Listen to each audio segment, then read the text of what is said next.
I always recommend, going to their website first and contacting them, with an email saying, hey, this is what I want to do. And then follow up a couple days later with a call and, get through to someone and tell them exactly, what you're wanting to do. That's generally the best way to do it. Now, if you don't hear back, unfortunately, that's just a no. So it's one of those unfortunate things in life. You just have to kind of move on and say, all right, I got to keep hustling here and find somebody that can make this for me. You know what's hard? Damn hard? Finding yourself a co-man. It's going to be hard to figure out who they are, and if you try to contact them, they might not write back or might not have the equipment you need, so many other things, even once you actually get them on the phone. Lucky for us, though, today we've got Lance from Copack.net. He helps brands find their dream co-man, and he's going to talk us through the whole process from getting yourself ready to approach them, figuring out who they are, and then actually how do you go about talking to them once you get them on the hook. Lance has actually released this very epic directory on his website. It's free, and it's got 2,000 of his preferred manufacturers, custom packers, suppliers. It's available at Copack.net. Also, he's got a free gift for you. If you sign up, you get access to their formula template. You use that to convert your recipe into a formula. You can calculate costs, estimate the nutritional profile of your product, and a lot more. Also, Lance does this for a living. He has a specially discounted service he'd like to offer to our listeners here, which is for $3,500. You get a custom co-man search package, which includes getting those custom specs for your product, getting a process authority letter, ingredient doc assembly, a co-packer match, and a manufacturing contract. That is not too shabby. It's a lot of stuff. So if you're interested in that, email him at lance@copack.net. All right, let's jump into the episode. Welcome to the podcast, everybody. As you know, I love to geek out on all things ops. And today we've got Lance Schwarzkopf, the founder and principal consultant at Copack.net. So they specialize in product development and ops for food and beverage companies. Lance has over 15 years of experience doing this in the food industry. He's worked for companies like Tarani, Eat Smart, Campbell's, Bolthouse Farms. He's got a master's degree in food science from Washington State University. He did his thesis there on whey protein peptides. Lance is an angel investor. I know I was really excited to see he actually did an investment in one of our favorite community brands, Miles Comfort Foods. Lance, welcome to the show. We're so excited to have you here. Thank you. Thank you, Daniel. It's great to be here. Yeah, I was really excited to start working with Miles, and I know he's really doing great. That brand has really taken off, so I'm happy to be involved with those guys. And really excited to talk about co-packing today. I know that's on everyone's mind. It's something we all do in the industry. And so, let's dive in. Let's talk about it. Yeah. And I was very pumped to see actually Miles just won a golden ticket when he was out at the California Grocers Association pitch competition, which is a super cool under the radar opportunity a lot of people don't know about, but all of the West Coast retailers go there and brands get to pitch and win these cool golden tickets. So Miles was out there and crushed it. I love to see that. Okay, so Lance, I was really excited to have you here because any brand starting out has this in common, which is they need to figure out how to make their product, right? To be able to sell and grow your product, it must be there, obviously. And then, one of the first things you're going to think about is like, well, how can I make this thing? Who can help me make it? And that process, I think, for a lot of people is just one of the most challenging ones if you haven't done this before.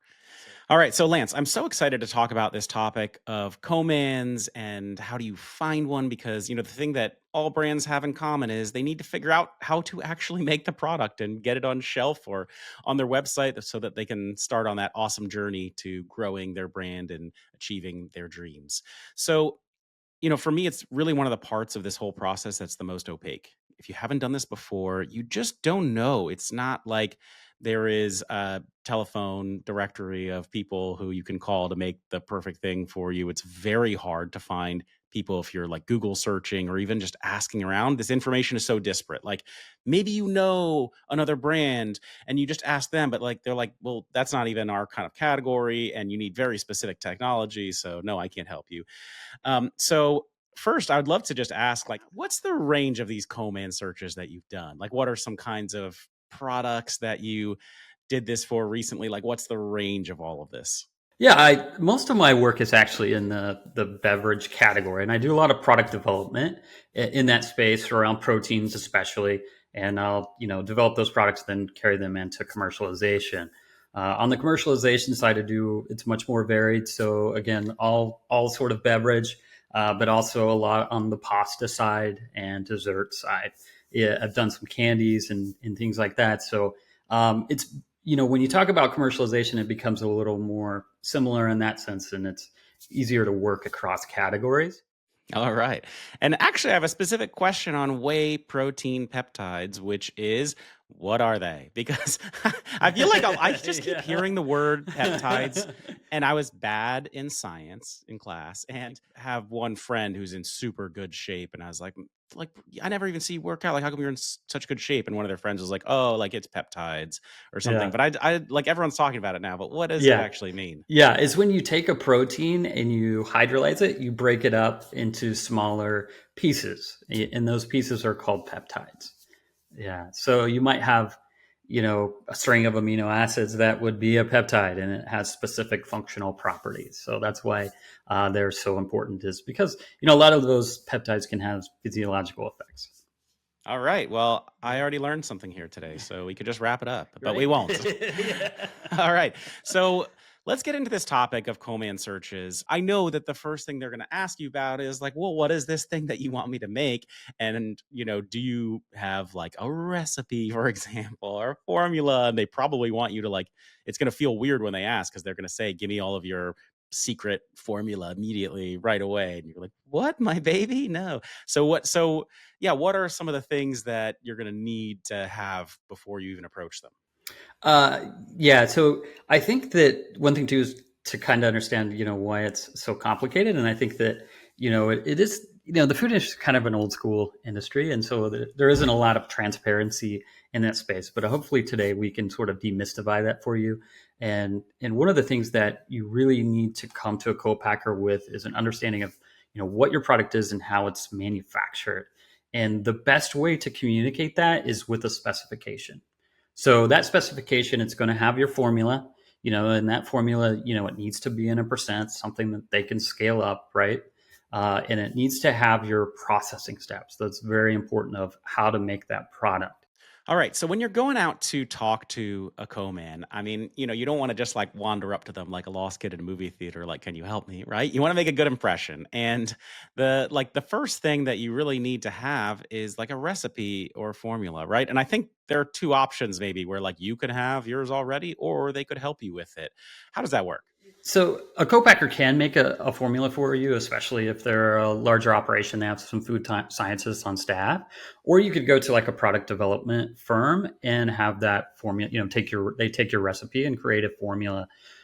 So there's two options there. I really recommend having your own formula, and that's because it gives you more flexibility on what co-packers you can work with, and then it also it makes it actually a little bit cheaper for you in the long run. I'd love to hear your opinion on that, Daniel, but I would say I'd recommend that you come to them with your own formula. I mean, yeah, ideally, I think that is a good way to do it just based off what I've seen. Because I think, if you have your own formula, probably you just have a little bit more flexibility on it if you want to take it and leave it. Like they're not going to try to safeguard it. You're not going to feel like they're the only ones who could make it. You could try it a couple different places and like really you own that, right? I've seen instances where people have really depended on a co-packer to make it and then like okay, you are now wholly reliant on them on their timelines to do it. Like you might feel like, well, if they make it, then it's going to be beautiful because they know they have the equipment to make this thing exactly the way it's supposed to be. And, but I just feel like you may be giving up a little bit too much leverage and relying on them too much at that point. And they are going to charge you for it. And you won't know how you could maybe save on some ingredients. And, they will definitely have their margin in there throughout, right? Yeah, yeah, it's hard to see through in an agreement like that to to the individual costs of the ingredients and things. So I think it is better to have your own formula because it does give you insight to that, and it allows you to make sure you have a very cost effective product. Yeah, otherwise I feel like if you ask a co-man to do it, they're gonna like be like, "Yeah, here's your cost target," and they're gonna come back and be like, "Well, it's this much now, but you like the product, right?" Just like always sneaking in costs and just until you're finally at some unreasonable total cogs to make the product. But at least if you're going to do that, try to get extremely detailed with them and let them know that like, no, I will be there in the Excel with you, understanding every Exactly. every single input into this thing. Obviously, the downside is the cash that you need to pay somebody to do a formula, right? Like I've seen some really skilled product developers who might do something for like, yeah, I can do 3 SKUs for you for 10K or 15K, like something in that kind of ballpark. Do you think that's an okay way for people to just think about the one-time cost for developing some SKUs? Yeah, I think that's a good cost. Say if you're making a soda, if you want something that's more proprietary, you're going to pay a little bit more. So I think that it kind of depends on. You have to just kind of try to estimate how many hours are in this, and that'll give you a rough cost. But yeah, that's a pretty good range to get started. So when I did my beverage company, we ended up working with a very high-end formulator. Just one of the top ones in the world who usually won't even work with early brands, but we managed to convince them to work with us. And they honestly, they did an excellent job. They just have some of the most advanced technology out there in terms of like sweeteners and modulators and all this stuff. But it was expensive and they didn't charge us for the development, but they charged us for the ingredients. And it was a very expensive cost. So if it was my money, I probably would pay somebody and I would really be extremely careful about all of the input costs and just fight for absolutely every penny. So, Yeah. anyways, very, very interesting discussion. So, but let's say I do kind of have a recipe, or maybe I even tinkered around with this thing at home and I have like a general target for what I want to make. How could I actually get that into the kind of formula that I'm going to need to be able to pass over to a co-man? Yeah, I've actually made a template. It's a Google Doc, and we can share this, Daniel. But it basically allows you to take your formula, which may be in ounces or cups or something like that, and you put it into this template, and it converts it into a percent because that percent is what they need to scale up their batch, right? They're going to create an industrial size batch, and they need that formula to be in percent. And typically, we like to use grams and metric. That sort of system is generally the best way to approach a co-packer, and that'll fit into a specification, which we'll talk a little bit about later. But that's definitely the best way to go. Lance, that's awesome. So we'll definitely link that template in the show notes here if anybody wants to get access to it. So, okay, now I have my formula. It's in percent. I know they need it by weight. It's very important to get the thing right because I've definitely learned that you do like an ounce in California is not the same as an ounce in Sri Lanka. Like they can be very different weights. So you gotta have that right. So okay, once I have that, what about getting the ingredients? Because, obviously the things that I can get from my kitchen or even that my formulator might be sourcing may not be the things that I can actually get that fit my specifications or the certifications that I want or what is even just available to the co-man. Yeah, ingredients, it's really important to use industrial suppliers. So you want to pick a supplier that can give you the bulk packaging that you need. So, you don't want to pick a cocoa supplier if they're going to sell you little tins of cocoa because they're just going to be dumping those. So you need an industrial supplier. And there are a couple good places to start, like IFT, Institute of Food Technologists is a great place to start. Foodmaster.com is also a great sort of directory for finding ingredients. It's kind of this old school. It was like a catalog of ingredients, and then they moved it all online. So that's a helpful resource. And then it just takes a lot of work and calling up different suppliers to see. The other tip I have is you can actually go through a distributor or a broker, and that's that's kind of contrary to what we typically do in the industry because they add a margin. But if you're starting at smaller scale, typically they'll get you smaller volumes. So they might, especially if they have like a warehouse in your city, you can go there and you can just buy 5 bags. So, an example of a distributor might be like Univar, and there's quite a few in LA that work. So if you're working in that space, just ping me. I can let you know who to contact there. Awesome. That's quite an offer. I had never thought about that. But what about when you're actually, if you're formulating or you have hired a formulator, can they get samples of all of those industrial ingredients that you're talking about? Or are they more likely to be working with just kind of whatever they have? But then, yeah, you got to figure out the industrial ingredient partners that you can translate it to? Oh yeah, good food scientists will have industrial samples there, and it's always best to formulate with those because there can be some differences. And not all the time that you can get those, and sometimes your co-packer is a great resource for helping you find some of those tough to find ingredients. But you always want to make sure that you put those ingredients into your formula, and don't assume that just because it's a cocoa powder that it's going to taste the same, as what you've been using in your kitchen. So it's very important to do the due diligence and the work to make sure that your product is exactly what you want it to be. Okay, so now I've got my ingredients figured out. I've got my formula. What comes next? That's the specification. It's really the most important part. So in your spec, you're going to have, your ingredients, and then the next part of that, you're going to have your processing steps. So that's exactly all the details of how to make your product step by step. The next part is going to be your QA section, your quality assurance section, and you're going to have a range of for pH and some different testing parameters there. And then the next part, you want to have like a packaging section. So this is going to be pretty important. You want to have like an image of your finished label to make sure that they're using the exact label that they need. It needs to have, your bottle, your cap, all of those, your case needs to have, description of all of those different things. This is And like the one true secret document that it no is company would ever want anyone finding. It's the like, absolutely this is exactly the treasure map. It's like what our product is, exactly how to make it in each of these each step. steps. It's how you put it into the packaging and all of the specs. Like it has to be between a certain carbonation and, microbial allowances, right? For food safety stuff. Yeah, it's all your proprietary information. So, and I'm glad you mentioned this because this is something that you want to protect. So before you, hand over a specification to anyone, you want to make sure you have the right agreements in place. At minimum, that's an NDA. Preferably, that's a co-pack agreement, where because what you can do if a co-packer is asking you for more information on product, typically what you do is send over your label. And that's, it has your ingredient statement, it shows the packaging. So typically they can figure it out from there. And then if they need more detail, you want to, get down the line a little bit before you share that information. All right, I like that tip about the label. I haven't heard that. That sounds like a really good idea.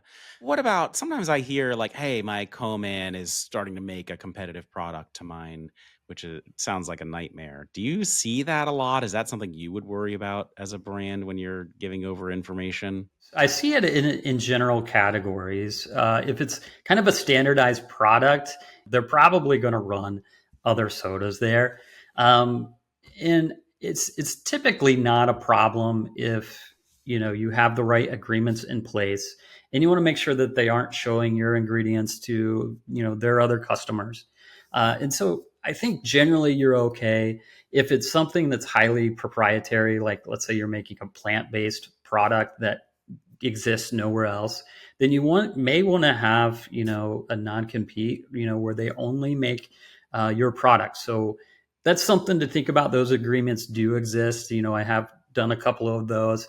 So think about that and think about how proprietary your formula is. And generally, I would say on average, it's going to be okay. Okay. I know one other thing that we needed was a process authority Yeah, letter, which sounds very official. it's very official. Can you break down what is that and Yes. who are these authorities that can give It's you the one? authority that gives me this. Yeah.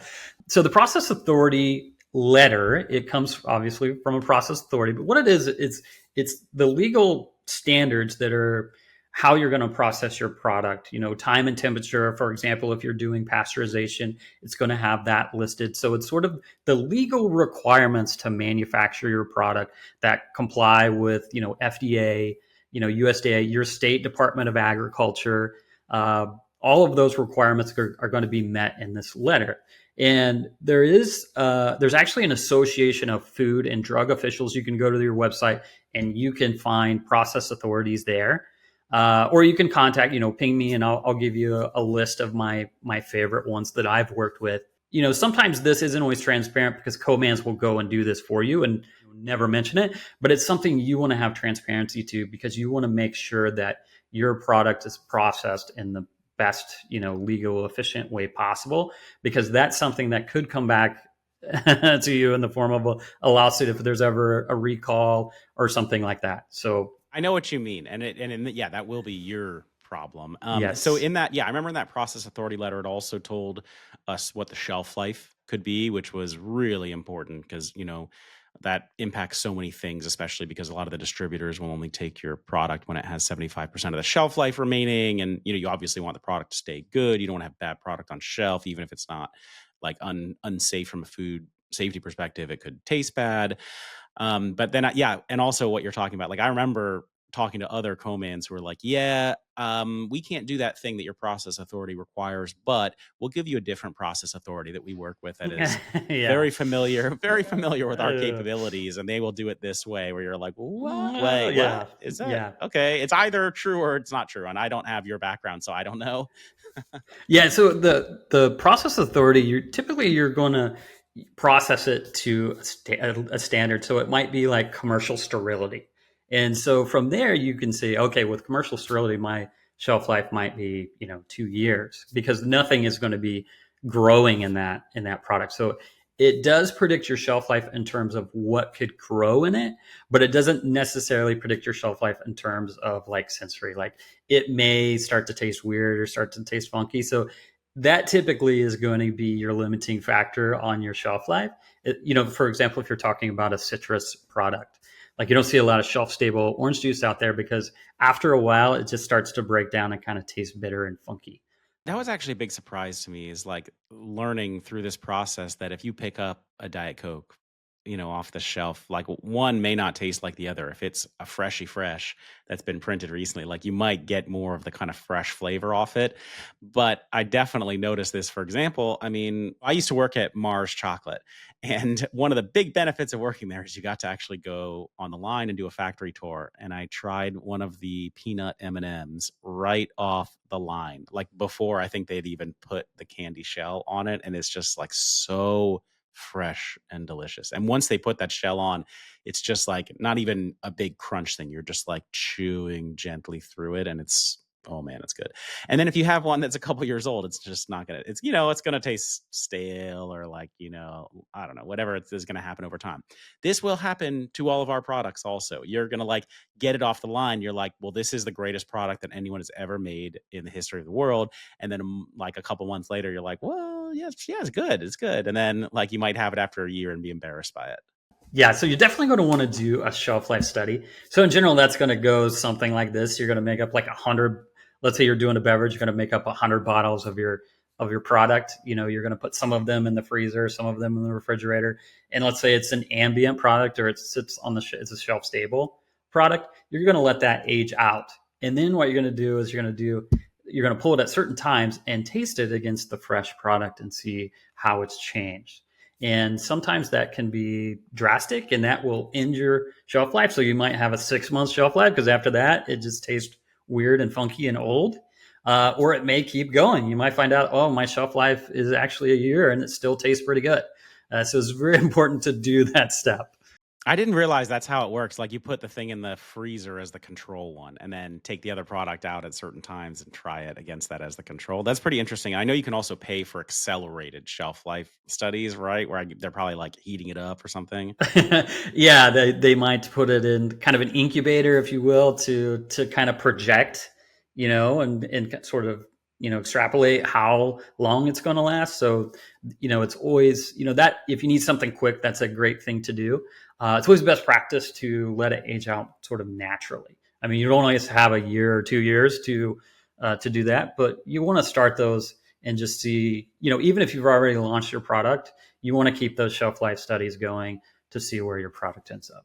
Even, I mean, for me, I just would keep a lot of product around from different runs and then just try it periodically against fresh samples, just at least so you understand like how your product is going to taste over time, because it should help you in the formulation. Like, you know what? The flavor actually is not coming in so strong, which is giving a different kind of taste to the thing. Like, we're going to actually just give it a little bit more flavor on the next round at the beginning, knowing that it's going to, disintegrate a little bit over time. That's a great point. You might top note it with some more flavor to account for that loss you're going to have over time. But if you have big problems, you may end up having to reformulate. So if you don't want any surprises there, then go ahead and do some of that shelf life work before you commercialize. It always sounds perfect, but we're all like, no, I'm starting this business. Like, I can't twiddle my thumbs for a year or 2 years Yeah. while we do this thing. But yes, like if you're a big company, you can do that. But us, like, you know, ambitious, you know, entrepreneurs just betting our whole lives on this thing. Unfortunately, we just got to make some educated Yes. guesses Yeah, here on exactly. stuff. Exactly. Sometimes you just have to go for it and hope for the best. Yeah. But I think if you can also kind of you know show that to an expert in the field, and they'll kind of guess. Like, I've done enough beverages to kind of tell which ones are going to make it and not make it. So if it comes, feel free to send me some samples, and I'll check it out for you and That's a good offer. give you Okay. my best guess, right? I don't have a crystal ball, but I can try to estimate it for you.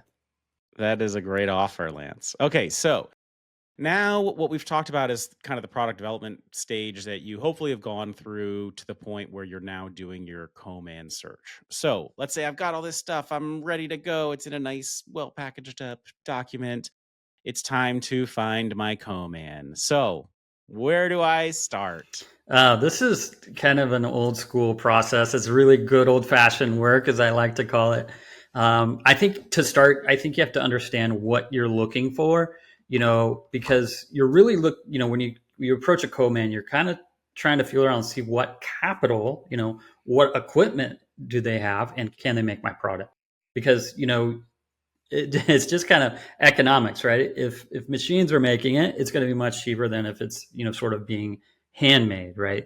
And so, good places to start, I think, are try to find someone that's somewhat local to you. And I say this because you want to be able to go there, and that's going to be a really important part of the process. And then if you can afford to hire someone, if you have a little bit of budget here, this is really a good place to use it, because setting up a co-packer is so important and so critical.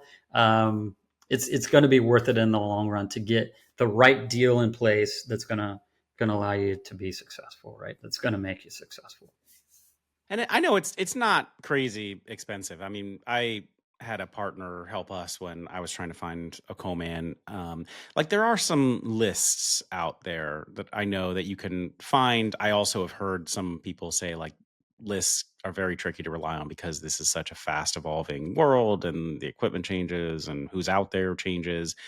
And just so many co-mans also will not pick up the phone for somebody they don't know Yeah. already. It's an old school world, right? It's like the It last is. bastion of just like handwriting. And okay, so Lance, I know you can do this on your own. It can be pretty tough as a newbie without a lot of industry knowledge, but like, you can go out there, find lists, you could ask friends, ask in the Slack, and spend a lot of time spinning your wheels is great if you're absolutely trying to be scrappy, or you can hire somebody to do this, which is what I did when I had a beverage brand.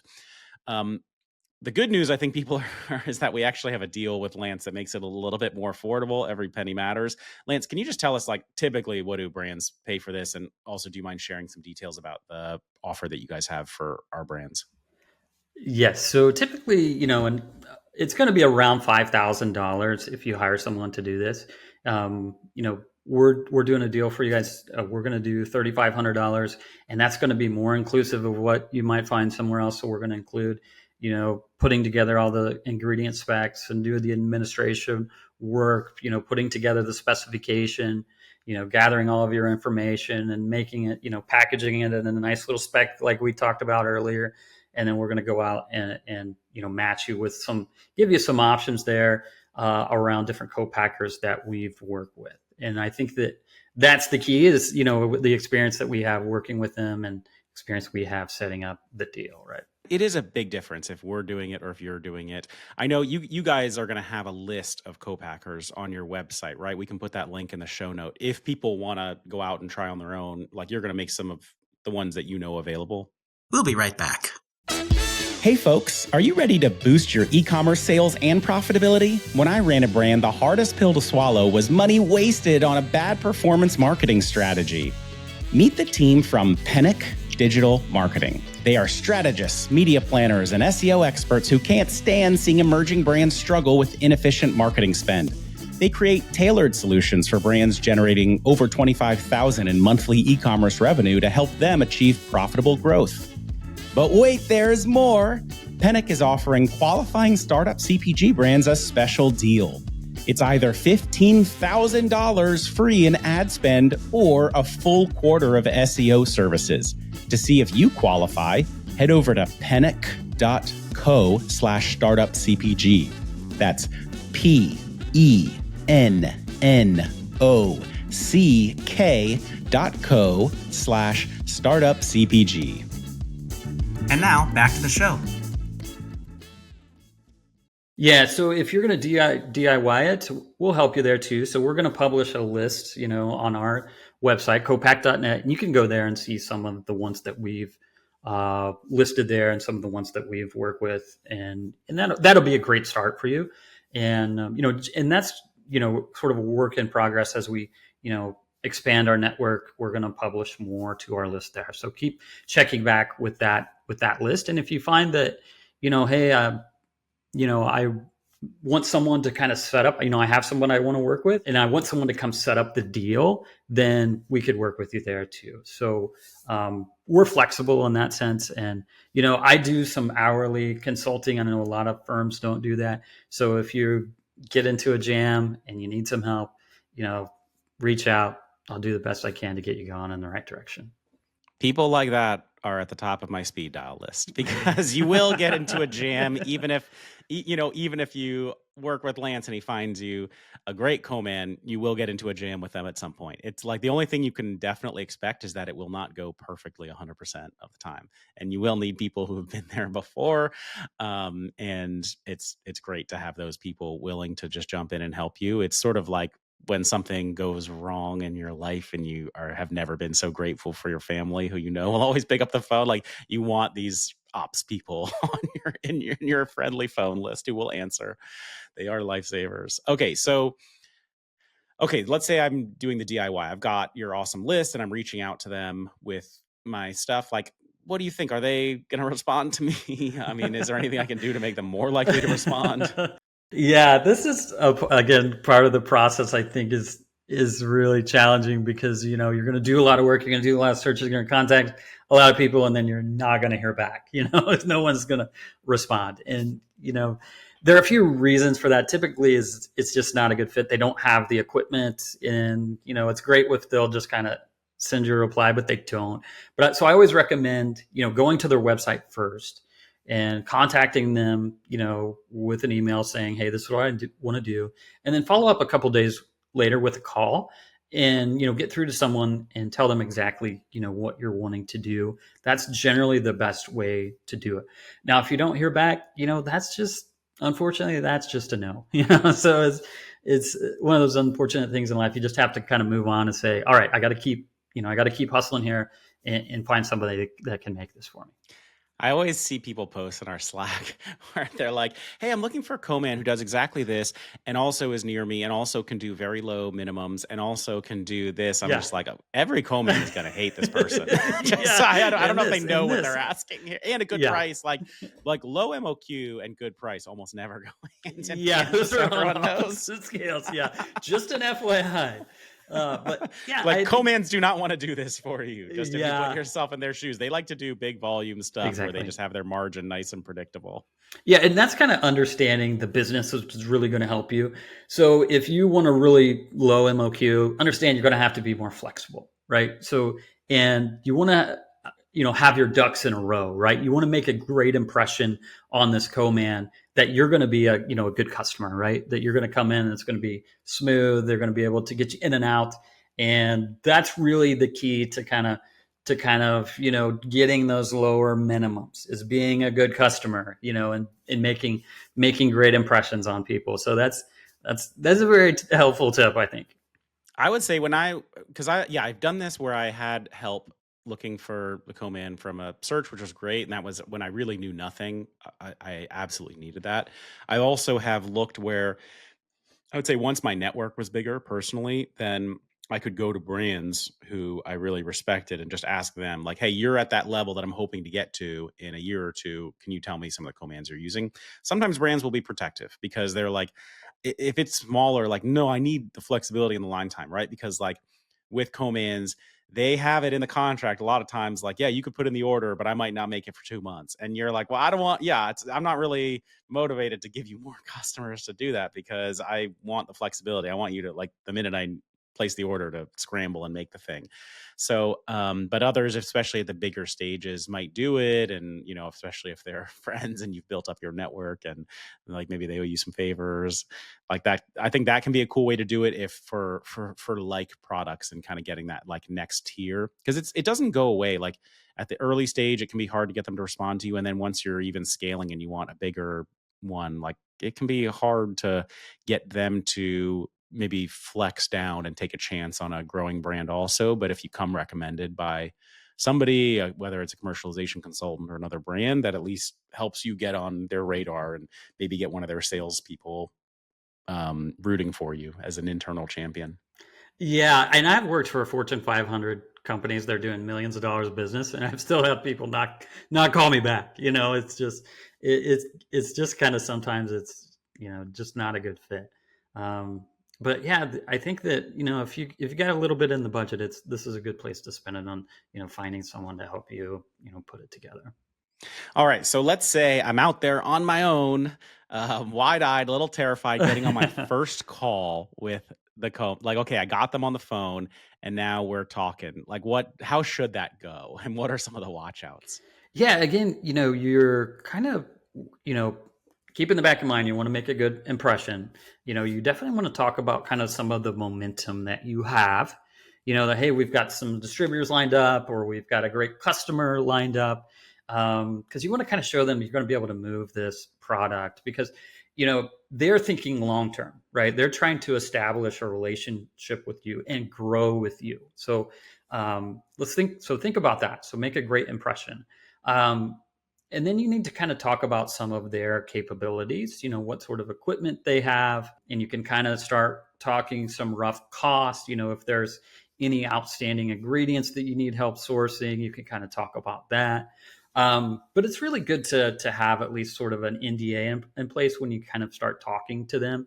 And you can make it mutual and you can say, hey, I won't disclose your suppliers, and you won't kind of talk about who I'm using. So I think that's a good thing to start. And you really want to kind of start talking volume a little bit, because they're going to say, well, we need at least a half a day's production, or we need a full day's production, or we need 2 hours of line time, whatever that is, and kind of start discussing those details. And you can say great things like, oh, I already have a specification that's all been squared away. I had a food scientist put it together. That's going to make them more comfortable, a good kind of showing them you're going to be a good customer. So those are all great things to talk about. Do you think I left anything out, Daniel? What's on your mind? No, I really like that point about making good impression. And actually, like for my teams, I would always tell them, like, the ops team, you are salespeople also for our business, which is when you talk to an ingredient supplier, anybody, tell them our story. We are all so passionate about this. Show them like what we're actually trying to do here, some of the great momentum that we've got, because turning any partner into a fan of yours can only be helpful, whether it is to get you some volume discounts or when you're in a pinch and you absolutely need them to go out of their way to overnight you something. They're way more likely to do it. Totally. That's a great point. Yeah. And then on the volume part, it's funny because like as a new brand, you're like, well, let's tell them we're going to be huge so that we really get them interested. But very quickly, that is going to turn into an agreement with them where there are penalties when you don't order that much. Yeah. One little tip I'll say is you want to try to make as little a product as possible, because just in case, you want to change it. Let's say you want to change the label, or you found out that you need to make some tweak to the formula. You want to have as little as you can so you can make those changes. So sometimes you can say, hey, we want to do a pilot run. We want to do a trial run with you just to make sure we've got our formula, all set up. And that will allow you to kind of get some lower volumes for your first run. And then with time, as you get more distributors and more customers, you're going to be able to do larger runs. So that's going to sort of buy you some time, if you will, and that's going to help you kind of get kicked off without having to do too much product. Yeah, and it's not if you need to change your label, it's when you need to change your label. You will need to. Yeah, I would say that's one of the most common changes that I see after a first run is we want to change the copy. If anyone listening has been in business for like 5 or 10 years and actually never changed their label from the beginning, please tell me. I want to give you an award because I've never heard of that happening. What I hear much more is like, oh, we need to fix this. Oh, we need to fix this. And like constant approvals for new packaging. So yes, I totally agree with you on that. I know when I was going to market, we actually used a pilot facility because what we wanted were just sales samples. Like I need to go to Expo West and have some cans to show retailers that actually look like cans and have the product inside, which can be hard to do, especially when you're waiting on like certifications. So we ended up going through the lab, which is owned by BevSource, and I think paid like $5,000 just to get a couple hundred cans. And that was enough. Like, I don't even think we went through all of those. That was enough to give me like, 6-7 months of lead time selling before we were actually going to get started with our co-man. So that was one thing that I'm a fan of, just to like, get the minimum viable product out there. Yeah, that's a great tip. And I've actually done some of that work as well at an innovation center, just, running enough to see if, because you're kind of, big picture, you're really looking for that product market fit, right?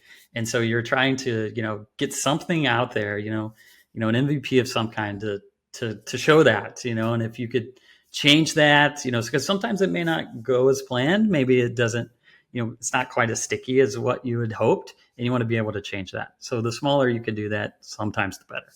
Even if you like, I don't know, some formulators will give you some test bottles and you're like, can I use this for sales? They're like, no one technically is allowed to try this except for you. You're like, okay, just me trying this. And then you can talk to somebody else and get them to do a water fill can with one of your sleeves or something. So at least you could show people the thing. It's all about like just being able to like make a good impression, even if you can't do a full run of stuff. So I like that. I also really like your point about looking for a co-man that's near you. I think, some people will be obsessed with optimizing the location of the co-man for shipping lanes near the warehouse, which I mean, yeah, especially at a bigger scale is important. I personally just, when you're getting started with a co-man early on in a product, it's so helpful to be there, right? So you can like see the place.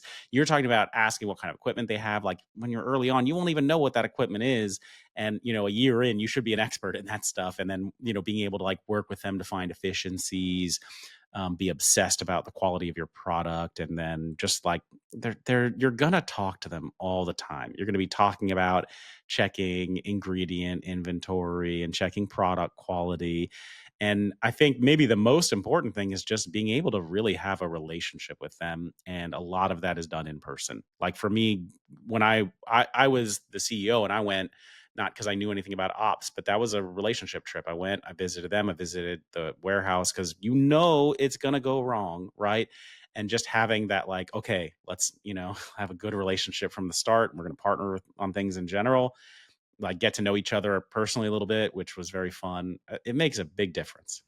Yeah, I agree. And I was going to say the big part is really establishing that relationship and finding someone you want to work with that's going to be, flexible and, help you really do the things that you need to do. I mean, there may be some small problems that pop up and you're going to have to deal with those. And I think that, having a good relationship is the best way to work through those and have, establishing trust. That's really a key, is establishing that trust. So. Yes, that's the right word for it.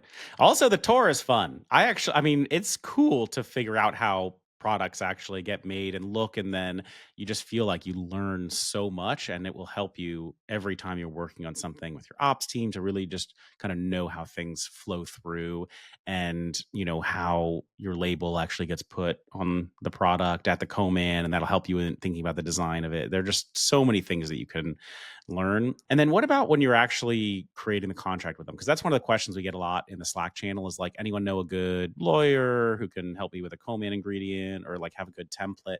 What do you think are some of the things you really need to get right with the agreement? Yeah, it's definitely want to, protect your confidentiality. That's an important thing. I think one thing that can be surprising to people, you don't always have to have volume deals in there. And I would say, I would stay away from those until you really have like a forecast, until you're really forecasting really well. I would stay away from, putting volume in that deal.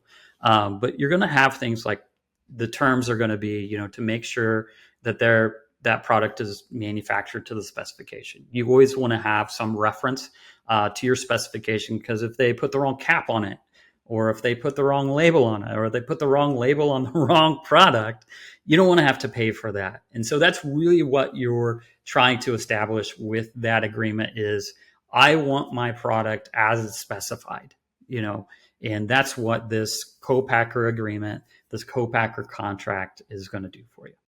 Yes. And the other thing I'll say is when you're putting together your timeline for like getting to market and when you're launching or marketing, all that stuff, just know this is going to take longer than you think it will. Like you can make a nice aggressive timeline. Like there's no reason we shouldn't be able to hit that, but you won't. It will take longer. Something will go wrong. You'll be missing an ingredient or you'll miss a deadline, and then that's going to hit something else by 2 weeks.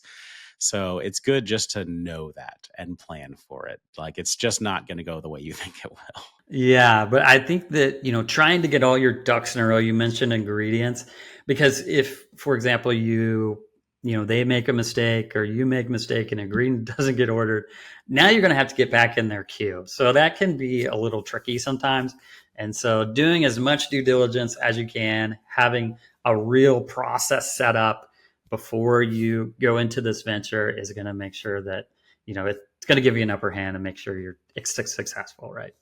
And just hopefully it's one of those things that can be fixed. Like, oh, they checked and there's a bag missing of the ingredient. Okay, we need to wait a day. The worst part of that is, oh, we already started mixing a lot of the stuff and that ingredient's going to like expire now that it's open and you don't have enough and now everything is effed, right? Yeah. That's like the worst case scenario.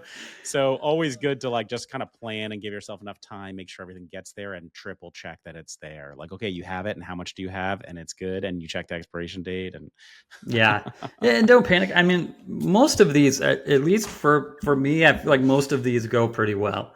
Like I'm trying to think of the last time I had one that didn't go as planned. I think that, having a system in place, having the experience and having the process really makes a big difference for your success. Right? Yeah.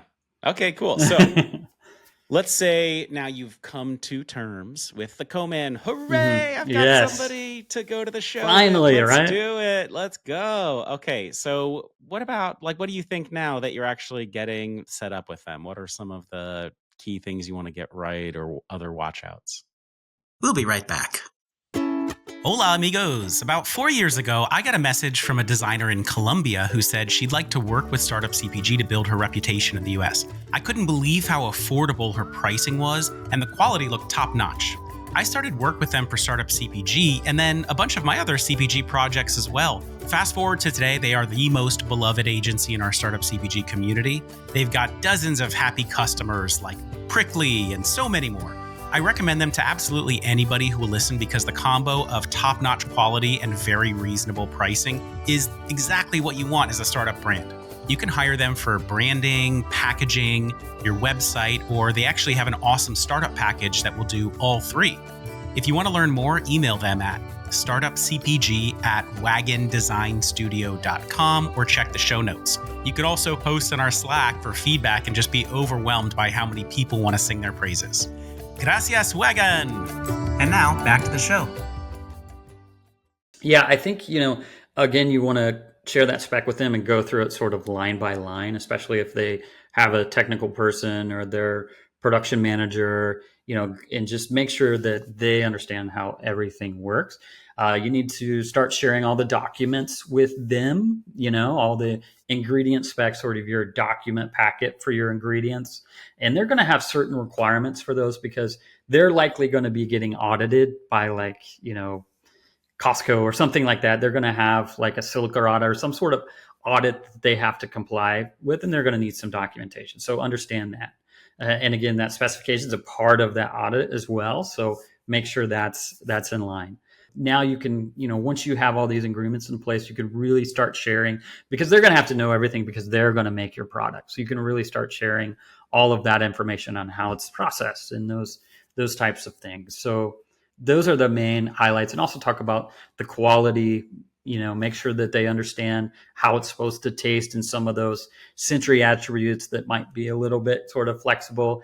And then the best thing too, this is another great tip I want to share with you, make sure you send them a control product. Before they manufacture yours, you can have them take all your ingredients, you send them a target that's been made by a food scientist or whoever, and then you have them make up a small batch of your product with your ingredients that have already arrived at their factory, and then compare it to that control, right? And if that matches, then go ahead and scale up at that point. And then once they make the product, they're going to compare it back to those samples that you just made. How they're going to do like a bench sample then? I Meaning always recommend, not like do run a it through all of bench. their machines, you mean? But Yeah, like you can ask them, hey, do this like on a table. do a lab sample for me, do a bench sample for me, so that I can see that all the ingredients are as expected. Especially if you're like, oh, they're like, oh, hey, use this ingredient instead. All those little changes can kind of add up and, move your product away from your target. And so, yeah, doing a bench sample is going to, one, make sure all your ingredients are there. We talked about that, importance of that, and then make sure it matches with your control. So you do a lot of different kinds of searches with people, a lot of beverage, a lot of other stuff also. It always tell me what you think about this. For me, for beverage, I felt like they were always so confident. They're like, I mean, just give me all the stuff and give me the process. Like we're gonna make it. It's gonna be great. Whereas I feel like there's a little bit more anxiety with food type stuff. Like maybe there's just more variables. It's not as complicated of an ingredient, formulation, process, that kind of stuff. Like thickness of the pipes can matter, all that kind of like what do you think? Different food products can be much more complex. And that's because let's say you're forming a dough, that's a very complex process. You have to mix it in a certain way to a certain endpoint.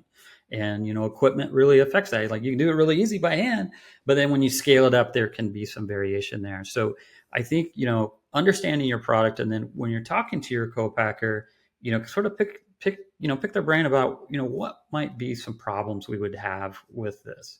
Are there any watchouts that you see?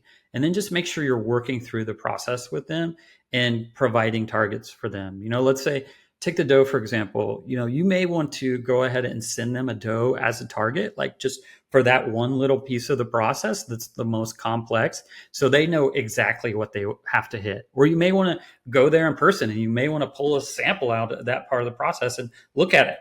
Is it what I want it to be? And so it's more complex. It's more things to think about. But if you can try to anticipate any challenges you might have, you're going to be much better off.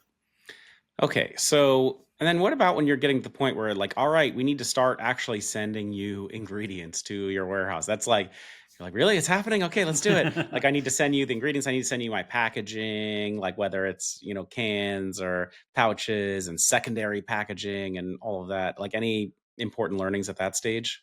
Well, I think it is better to have them order all of those things. All right. So, because, you don't really have a lot of insight into their inventory system, and things might get lost. And it's always better to have them sort of order all of those ingredients, the packaging, because it's then their responsibility. It's in their facility. So that's always a part of the agreements that I set up, is that they order those ingredients. But make sure they have all the documents that they need with those. Certificate of analysis is a typical requirement, and that's got to come from the supplier of those ingredients. So make sure all of those things are coming with your ingredients, and help them out with that. Help them sort of get set up. So they'll want to set up that ingredient supplier in their system, and they're going to need a lot of things to do that. And that's one of the big things that I do, is kind of help that whole setup process. It's so a couple things you need for that. One is they really need to understand your forecast and when you're going to be ordering stuff from them and how much, right? To make sure that because this stuff has lead times, right? Like I've had flavors that they're like, oh, the lead time's 4 weeks, and then you order it and they're like, it's 3 months right now. Sorry. And that's like one tiny ingredient that you use, and there's nothing you can do about that. Yeah, and as you're sourcing ingredients, that's important to kind of ask them, hey, what's your average lead time? And that's one of the reasons, like, it doesn't hurt to go ahead and order your ingredients ahead of time, especially if they have a long shelf life, and just get them there, and make sure that they're there. So that's pretty important. Yeah, lead times can really kill your schedule, kill your timeline, because it can vary, and sometimes sometimes suppliers just have problems. They have machines go down, they have shipping problems. They're running a business just like you, and they have problems. So give them a little extra time to get your ingredients. Yeah. And I mean, thinking about giving all the control to them sounds great, actually. Like, okay, you have the ownership of this. Like, make sure all the stuff gets there. You need to count it all. But it's also like, man, if something goes wrong and they need to push your production, it impacts you way more than it impacts them. You might be waiting on filling a key retailer, distributor order or something. So I like what you're saying. In theory, it would be much more efficient. You're still communicating with that supplier. What I always do is I always check to make sure that the co-packer has ordered the ingredient and check to make sure that it's arrived. So those are two things you can do, even if it is their responsibility to order the ingredients. You want to be doing that due diligence on your own to make sure everything is going to plan. Okay, so let's say it all gets there. Amazing. You know it's there. And finally, it's the day of your first run. What do you think you should be looking out for at that point and double checking? Okay, so definitely make sure that all of your targets are there. You're finished. You've got your lab samples. You got your bench samples. Those are ready. You've talked. The QA person. They're kind of like the person that think of the quality assurance person as sort of the gatekeeper. So you're going to want to meet them, get to know them, and really talk to them about what the target is for your product. So they're going to start batching your product. They're going to make it. You're going to be hanging out, checking, just making sure they're using the right ingredients, that the ingredient numbers match. They're putting the right amount of product in your batch. Just double check that for them. Typically, you can say, "Hey, I'd like to audit this batching process," and that's a cue for them.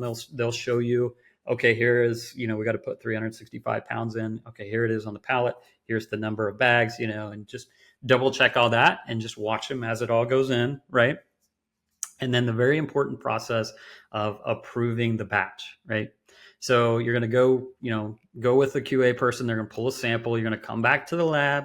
You're going to, taste it, compare it to your control. Oh yeah, this is great. Oh, this is made. And, everyone's going to agree that, okay, this is on target. It meets the quality assurance parameters that you've set up in your specification, and you're going to release the batch, right?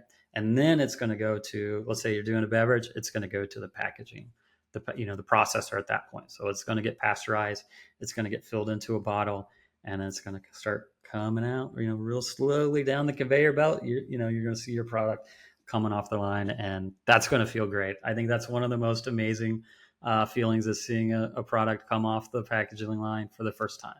It's beautiful. It's so beautiful. Oh my gosh.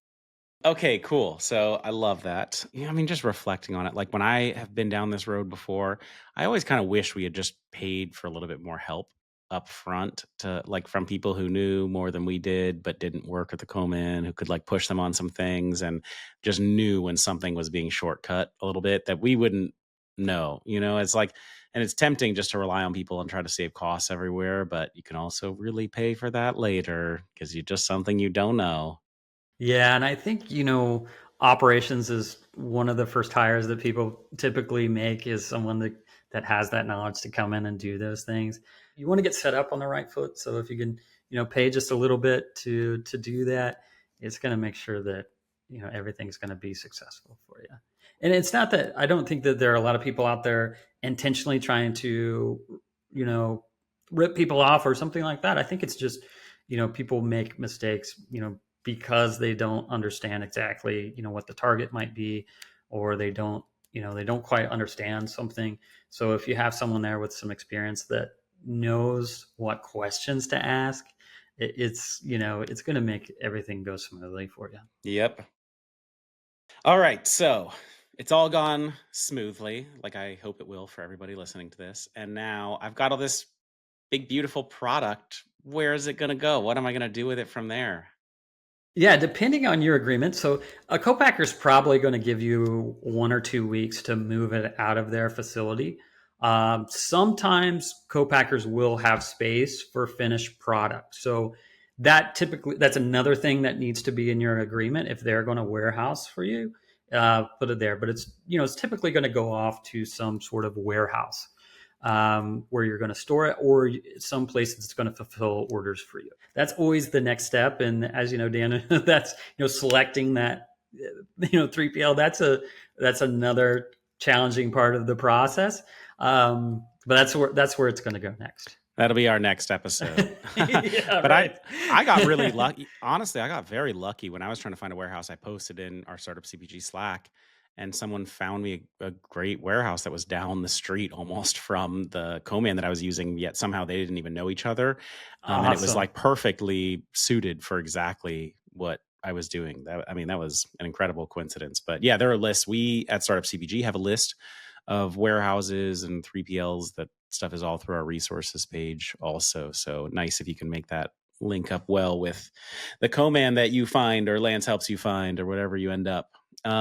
Okay, so Lance, this has been incredibly interesting. I think just to like delve really deep into this world of how do you find a co-man and make sure you're approaching them the right way, and just kind of get through all of these steps with them. I think, especially for somebody who hasn't done it before, it should be very illuminating into all of the fun parts of this. And I think those of us who work in CPG, we mainly love it. There are all of these kinds of challenges and things that you have to work through, but this stuff is actually very fun.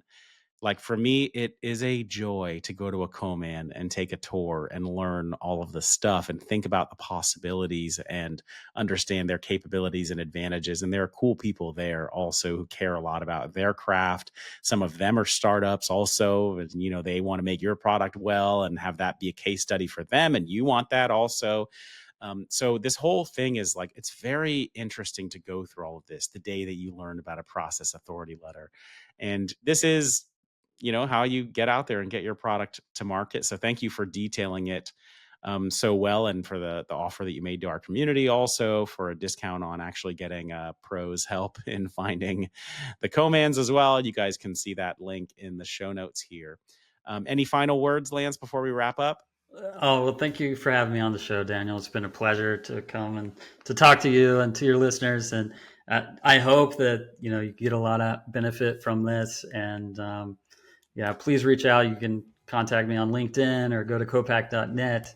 And if I can help somebody out there, please reach out. I would be excited to meet new people and see if we can make some new great products. All right. Thanks, everybody, for listening. See you next time. All right, everybody. Thank you so much for listening to our podcast. If you loved it, I would so appreciate it if you could leave us a review. You could do it right now. If you're an Apple Podcast, you can scroll to the bottom of our Startup CPG podcast page and click on Write a Review. Leave your company name in there. I will try to read it out. If you're in Spotify, you can click on About and then the star rating icon. If you are a service provider that would like to appear on the Startup CPG podcast, you can email us at partnerships@startupcpg.com. Lastly, if you found yourself grooving along to the music, it is my band. You can visit our website and listen to more. It is superfantastics.com. Thank you, everybody. See you next time.